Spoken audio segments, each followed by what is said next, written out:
This is going to be a look at Lamar Jackson and the Ravens passing game selected plays in their 27-13 win over the Saints in Monday Night Football. There's so many, or too many actually, opinions out there about the Ravens passing game, about Lamar Jackson. I've read some really negative social media critiques of Lamar and his passing, particularly in that game, and I wanted to hopefully shed some light on it, or at least attempt to. But I understand that on some level, I'm just talking in an echo chamber, because most of the people that are listening to my channel, or Sip to Tally, or Edgar Allen, or Huddle It Up Films, whoever, they're people that are Ravens fans. So we understand. We get to hopefully we get an in-depth look every week, or you do, as a fan, watching and listening to all those people, myself included, hopefully, to give some context to what we're seeing. And I believe that we have a multiple offense. I want to go ahead and put that out there now. I think I'll be a little early in that proclamation, but I could be wrong. We could be a month from now saying how limited we are offensively, et cetera, but I don't think so. I think we've got an offense that can do certain things at certain times whenever it's needed. I should say certain things whenever it's needed. So we'll look at some of the pass plays here, look at some of the pass plays that we missed. We'll look at two unbelievable throws by Lamar, and one of the plays I hope we see a whole heck of a lot more of.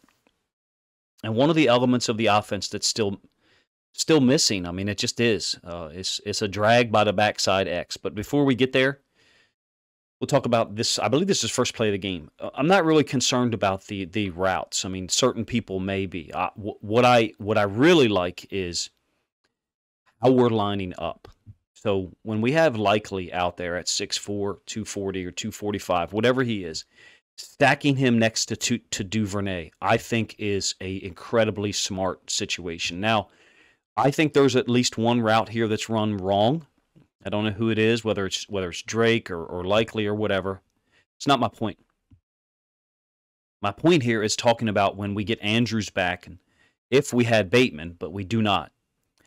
Talking about Andrews being over here as the slot tight end, or here as, the X. And I'm calling this the Y, the tight end, and then this the Z, Duvernay, okay? Because I believe Duvernay was the Z in this last game, and Deshaun Jackson was the X. My point in talking about this is Likely has been blocking a whole lot better in the last 2 or 3 weeks, in my opinion. Whether the back is on this side or the other side, I don't care. My point is, to the boundary, putting Likely with Duvernay over there. I'm talking about spacing out our personnel. I'm not really discussing the formation. From a formation standpoint, I'm really talking about the personnel, the best personnel that we will have. Whoever the X is, whether it's Demarcus Robinson, whether it's Deshaun Jackson, who, if you watch my videos earlier in the week, I think he played quite well. I think he showed some ability even for his age. And then Andrews here, and then stacking Duvernay and Likely gives us the ability for Lamar to come up and call something. And I do believe he checked into at least 3 plays in the Saints game, and then check into a quick screen out there to the boundary. What's the point of me continually saying the boundary? I think keeping Likely on one side and Andrews on the other, packaging Likely with Duvernay, and then Andrews with Robinson or Jackson, I would liken it to spacing out your offense in basketball. Spacing out, allocating your resources in a particular way to force people to declare. And what I mean is, if we come up and you put the nickel defender here with a corner and a free safety aligned here, I think we've got a good look at attacking, to the field where you have all this field to defend. Another option, I think, would be to just move the running back to the other side. Lamar check that, and then check into a particular play. And again, I do believe we're checking into plays more often. I'm not a fan of the routes here, but that really wasn't the point of this play being included or being utilized as the first play. All right. Let's get into the actual plays that were called and things that we're trying to do. I actually like this route. I feel this route combination. It gives Lamar a late option in Likely. We know that we didn't hit it, all right? Likely read it differently. I've already covered that in a separate video. I'm not going to waste your time and do it here. I'm really trying to get this video in under 15 minutes. My videos have been really long lately, and so I apologize for that if you're one of the people who doesn't like that. However, one of the things I will say, so you've got Likely here as a late, I think that's got to be the late portion of the read. Now, I know what it should be, the late portion of the read should be this with Demarcus Robinson. I understand that. I get it. I'm not saying that we're doing this read in reverse as Ravens coaches and players. I'm not saying that at all. I like now. My screen is cut off here, but Prochet is going to run like a little out, and then once he doesn't get the ball, he's going to turn this up. That's smart. Okay, that's good coaching and good adaptation by him, because the late portion of this read is actually this route here, which we very rarely hit. Now I've set you up. Just so you know, the very next play is going to be that route, and we do hit it, and we convert it for a first down. There are people out there who've continued to say that's not a first down route. Well, which route is in this route progression? This one, by likely, yes, it is. I agree. But a lot of us, myself included, are saying we want Andrews to be, the late. We don't want him to be the first part of the progression in every read. So which one should be first if we're trying to get away from Andrews? You know what I mean? You can do this either way. Now, I've got to, unfortunately, get rid of these arrows. You can do 1, 2, and then 3. You can do that. There's no reason why you can't. Right? You can do what we've always done. 1, and then something else, and then this being last. All right, I offer to you that we're probably better served to start looking at this as 2 as opposed to being so heavy here. I'm not being critical of Lamar. I'm talking about from a conceptual approach, from a philosophical approach. Let me do it that way. All right, now here we've got probably our least talented guy on the field as a pass catcher, Oliver, backside as the X. This is a third down, just like the previous play I showed you. And we're creating conflict because of routes going in opposite directions. So the running back, Hill, chips the D end and then releases out here into the left flats. The X, which is Oliver, goes in the opposite direction. It kind of almost acts like mesh, although it's clearly not a mesh concept there. Duvernay's getting locked up a little bit because I think he runs into a defender, safety, who's walking up. So Duvernay's going to bring his route here, and they kind of all get jammed up here. My point is you have the same route idea with likely and the backside X. Hopefully I did a good job explaining this. This play and the previous play, those are 2 core elements that are there. All right, they're consistent across those 2 plays. They're not consistent across every pass play for us, but I like it. I don't know about you. If we're getting man, it gives us options going in opposite directions. Now, if you haven't watched the channel a lot, our running backs very consistently release out into the left flats, right? Because we're a right-handed football team. We're trying to work the ball to the right side of the field unless it's Andrews, or likely in this case, running that route there. So we'll target that direction there. Whether it's man or zone, this is a viable route. I mean, we gained 20 yards here. Yeah, there's going to be people come on here and say, well, the Saints' coverage dictated such that, it left that part of the field open. No, it didn't. The safety's spinning down here. He's pointing at the backside X route. That's what he just did. Let me that safety right there. Tell me what he's pointing at. He's pointing over here. There's only one player lined up there. It's the X, which in this case happens to be Oliver. It's 12 personnel for us. Our 12 is 11 personnel. Like, lose the, I don't like using modern phrases like miss me. Lose the overdependence on talking about how much the Ravens use 11 personnel. This is our 11 personnel. 2 tight ends. It is. It'll be Andrews and Likely a lot of times, and that route, guys, is available to us more often. I'm not saying Lamar needs to target it more. Philosophically, I think we've got to get to it more. And I believe during the bye week, Lamar and the Ravens offense will be working on that. Lamar's pissed off at himself here. We're pissed off as fans. Demarcus Robinson seems to handle it with class. Lamar, too. Lamar's upset at himself. All right, so I get it. It's open. It's a touchdown. If it's not a touchdown, it's a first down. Easy. You've got man, and Demarcus Robinson's running away from the guy. I don't see any negativity with the way that Lamar or our receivers handle this stuff, for real. They understand that it's a missed opportunity to make a play, and we would like to complete the pass. I think they're going to work on it in the bye week. I think those situations are going to improve. They have to. From a Lamar standpoint, we have to be able to hit this throw.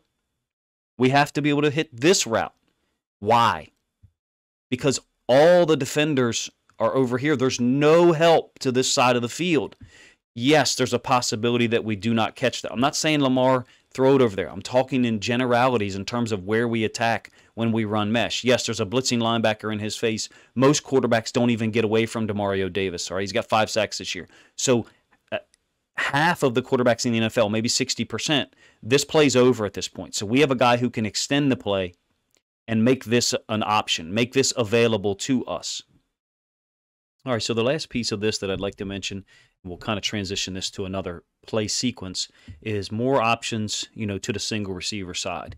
There's no reason why these same concepts that we were just talking about can't be utilized with the X receiver running something. We do this somewhat, don't get me wrong. We did this more with Bateman, speed outs, comebacks. I only have so much screen to draw on up there. Occasionally, you'd see you see something like that, like a little post.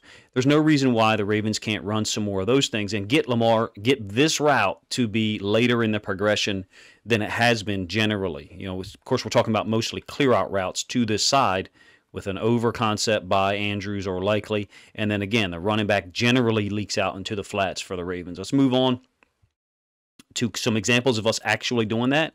Unfortunately, when we do this, we usually have to motion a second receiver over there to that side. Now, this is a ball that I believe should be thrown to Deshaun Jackson somewhere around here. And Lamar, for whatever reason, chooses not to. But you can see it's a perfect example of the third option being Oliver, who just chipped the D end on the right-hand side. Deshaun Jackson, Duvernay being available as options 1 and 2, and then this route late being option 3 in the progression. Lamar can do that, has done that. I just feel like when Mark Andrews returns after the bye, that is what this offense needs to do a little more of in terms of making that be the third option, 2 other routes, concepts being available first in the progression. And just so you know, this route by Deshaun Jackson, which again I can't draw up perfectly because of the width of the screen, it zooms out more to pick him up. We do hit this later on because the coaches recognize that this route was available to throw. Lamar's waiting to see if the safety's gonna, do something and sit down here. But we haven't shown this route a ton. We really have not this year in 2022. So at this point, there's not much of a reason. I'm not judging Lamar. I'm saying there's not much of a reason for the safety to sit down and try to jump something because A, it's Deshaun Jackson, so you're worried about a seam go, you're worried about a post, something like that, maybe a later developing dig, but there's certainly no tendency for us throwing this really deep comeback curl, some people call it. And again, we went back to it later. Lamar hit it in great timing. I would like to see us use more of this stuff. And I understand that it means, Deshaun Jackson, Demarcus Robinson, maybe Duvernay at times have got to be able to, beat people vertically, which I think they can. All right, another trip set. This is a third down. And I like the concept. The only thing that I do not like, to be honest with you, is that Isaiah Likely, his route from the interior slot is kind of pulling him into the same lane as Prochet in terms of where Lamar can go to throw the football. Me personally, I like to see him go over the middle, but I know that that's where our tight ends run almost all of the time. So there has to be occasions where the tight end or the interior tight end, if there's 2 tight ends on the field, the guy closest to the left tackle, there have to be times where he doesn't run an in-breaking route. In this case, it operates kind of like 2 clear-out routes. Duvernay, as the outside receiver, is able to sit it down. We've possibly got a wheel there, or a wheel sit back to the sideline. So I like what I'm seeing out of the Ravens passing game, to be honest with you. Even though we didn't generate a ton of passing yards against the Saints, to me, there seems to be more space being created more consistently. And this is probably my favorite play out of the entire season. Well, one of my favorite plays out of the entire season in terms of the structure of it. Talked about it in another video. I love that Prochet is running what looks like a wheel and then bringing this route back in here. Deshaun Jackson going out to the sideline. So that's 2 options to the same side, and then you have Likely into the flats. Really ends up being a 3-on-3. It's a cover 2 by the Saints. You can see the safety is up high.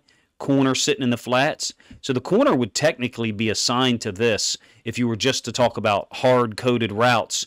Where's the route going to end up? But most of the defenses I'm familiar with, the rule is if you have the flat, you have the wheel.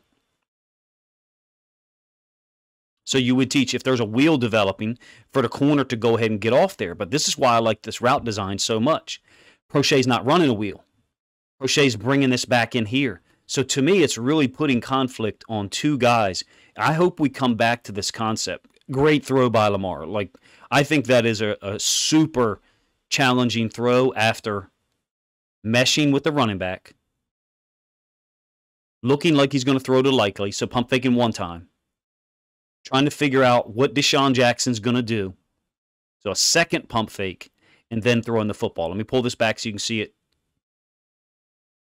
all cleanly. Mesh, one pump fake, a second pump fake, then throw the football. I think it's an incredibly challenging route or ball to throw, given that he had to mesh and then pump fake twice prior to that. Him and Deshaun Jackson probably will get on the same page a little bit more, so he won't have to pump fake it much. Here's another variation of this. This is the drop by Likely. Now, it's not three routes, though. To me, this is just an easy pickup, and teams are doing this so much, we have to punish them for this. Here's where the Ravens offense, if you ask me, is going to be, it is more multiple than we think. It is. I'm not trying to convince you of it. I know it to be true. I'm just showing you examples of it. Why is this slot blitzing? What's the rationale for him blitzing?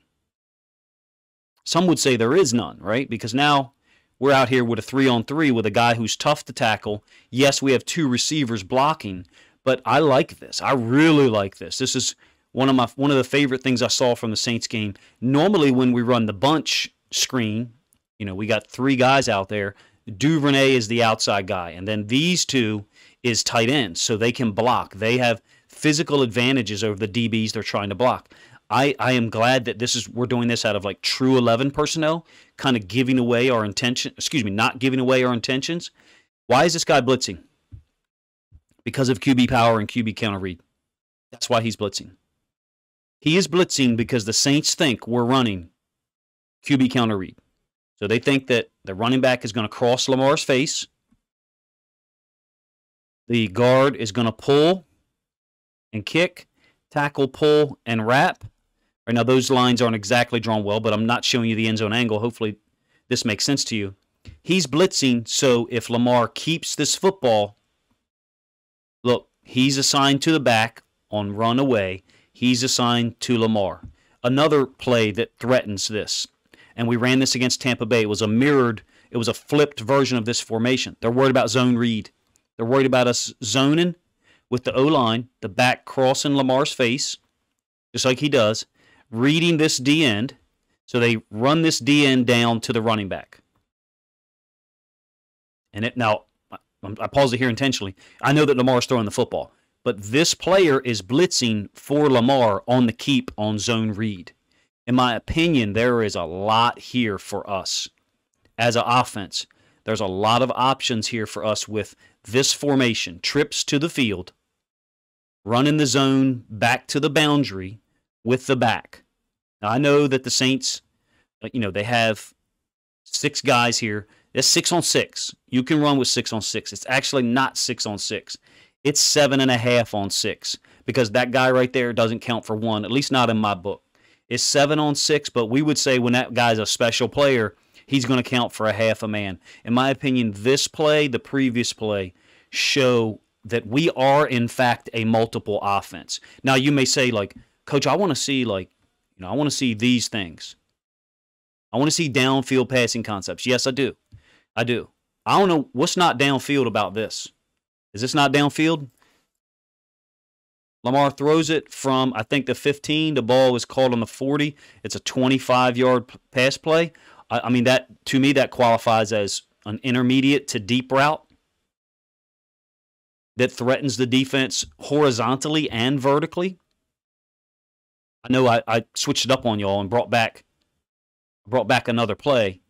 But to me, there's another offense that the Ravens have that we have shown, and I also think sometimes we believe that Lamar is adjusting someone who doesn't know where to line up. I think it's an example of him changing the play.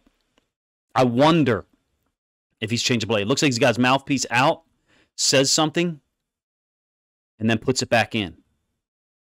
Now, maybe he did go over there with his mouthpiece out, say something to Isaiah Likely, and then put it back in. It's possible that the play was changed before here. I'm not sure. But in my opinion, there's a whole nother offense that we have that we have only used in certain situations. I think we're more multiple than we're getting credit for. I'm not defending Greg Roman. I'm not defending Lamar Jackson. I don't care who. I don't give a crap like who gets the credit. We are more multiple than people want to admit at this point in time, because we're capable of doing stuff like this. Developing routes downfield. There's another deep concept to you. It's Demarcus Robinson. This safety right here is going to kind of not get enough depth. He sees a route developing in front of him. He's worried about the running back. He's released Duvernay to the inside. Yeah, Lamar misses his throw. But what I like about it is you've got the outside receiver, which is Likely, running the in, and then Ricard, I think, chipped, and he runs out into the flat. So you've got this very natural kind of curl flat situation, and then along with that, Demarcus Robinson late in the progression. Demarcus Robinson, look, let's just be real. He should have at least 2, if not 3 more touchdowns this year. That ball's a flyer. You know, Lamar can throw it better. He has thrown it better. I'm using this to show you this is an example of 11 personnel. Ricard is a fullback, so it's technically 21 personnel, but the way we're lining up, twin slot is an 11 personnel formation. Get with the program. Isaiah Likely is drafted as a tight end. He's basically playing receiver. So like all those graphics, like I said earlier, where you see the Ravens only run 11 personnel such and such percent of the time, that's misleading. It is just misleading. We're running 11 personnel concepts, 11 personnel formations. We're using a big slot, which is Isaiah Likely, to do it. Another empty formation. And again, you've got the X, which is Likely, running across. But this is one of those situations where there's just nobody open. And it's to our benefit to have an incredible athlete. This is why, I can't believe that so many people passed on him. Yeah, this is the latest part of the progression, Isaiah Likely. You've got the running back out in the flats. 2 verticals up here on the top side. No one's open. There's no one to throw. I mean, yeah, you could say maybe we can try to stick the ball in this area here, like he did against the Colts last year to Devin Duvernay. But other than that, there's really nothing available. And it's advantageous to us to have a guy who can skate out of there and get some yards, or at least get back to the line of scrimmage. Again, twin slot. All right, so it's 21 personnel. Ricard is playing tight end in this case, chipping, blocking, and then generally releasing out into the flats. In this case, he runs the under. And again, there's no one open. There's no real option for him to throw the football to. I mean, yes, late, Deshaun Jackson looks like somewhere in this area. It's possible maybe to get him the football. Isaiah Likely up top is doing his patented swat, and then to the outside, it gets defended well by the corner. So usually he'll swat with his outside arm, in this case his right arm, and then get back out to the sideline. He's so physical and so big that it works. This is the unbelievable throw that Lamar made. Having multiple offenses is to our benefit. I think we have that. I really do. In the Saints game, even though the passing yardage doesn't back up my assertion here, it doesn't back up that we have a multiple offense. I think there's some evidence, these plays I showed you, that we do.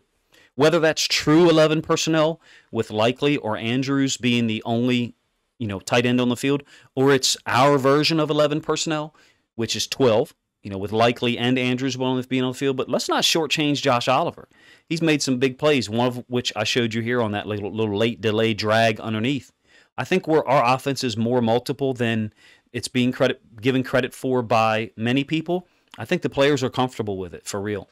Because I know Isaiah Likely dropped the one ball. I know the RPO, the great throw, 25-yard throw from Lamar to Deshaun Jackson down the right sideline was, brought back for Morgan Moses being downfield. I know the big pass play, one of the last ones I showed you to Deshaun Jackson, really far downfield up the right sideline. I know it was incomplete. It was a great play by their corner.